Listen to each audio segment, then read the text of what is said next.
Le G7 joue un rôle irremplaçable dans la gestion des crises mondiales, en particulier celles qui mettent en péril notre liberté et notre démocratie, ont déclaré certains dirigeants à l'ouverture du sommet.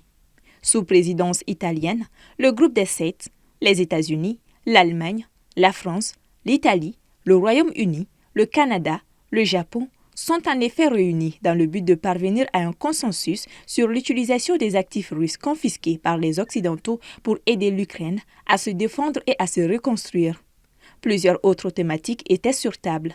Une d'ailleurs, la situation en Ukraine, qui était au cœur des discussions en présence de Volodymyr Zelensky, qui a souligné qu'ils attendaient que des décisions importantes soient prises ce jeudi.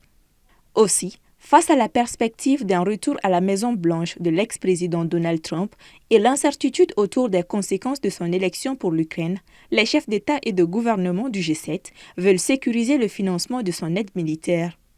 Les États-Unis ont toutefois mis la pression sur les pays du G7 pour se rallier à un méga prêt d'environ 50 milliards de dollars garanti par les futurs intérêts générés par les actifs russes immobilisés. Des discussions, mais aussi des accords signés.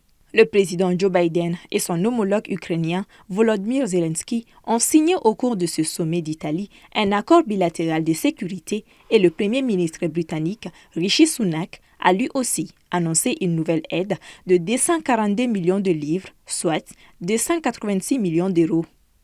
Accusant notamment Pékin de doper illégalement ses constructeurs de véhicules électriques, la Commission européenne a menacé mercredi d'imposer des droits de douane supplémentaires.